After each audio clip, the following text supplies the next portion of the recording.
Madeleines are pretty special, so special that I want to name my firstborn daughter after them, Madeleine.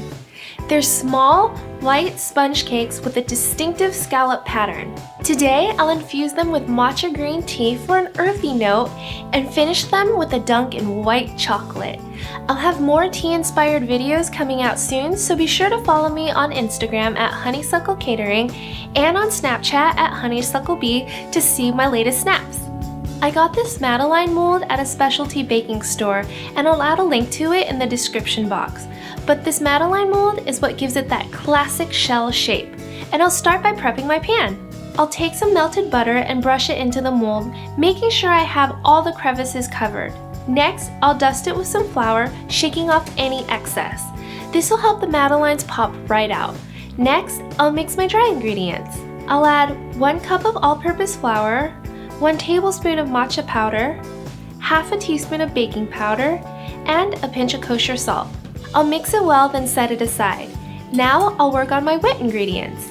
In another bowl, I'll add 3 eggs at room temperature, half a cup of granulated sugar, 1 tablespoon of brown sugar, and I'll mix it with a hand mixer for about 3 to 4 minutes on high until it's light and fluffy and almost has a ribbon-like texture.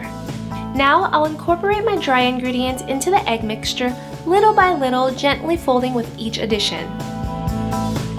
Finally, I'll add half a cup of melted butter, half a teaspoon of vanilla extract, and about half a teaspoon of orange zest. I'll give it a final mix until everything's combined, and then I'll let it rest for about 20 minutes.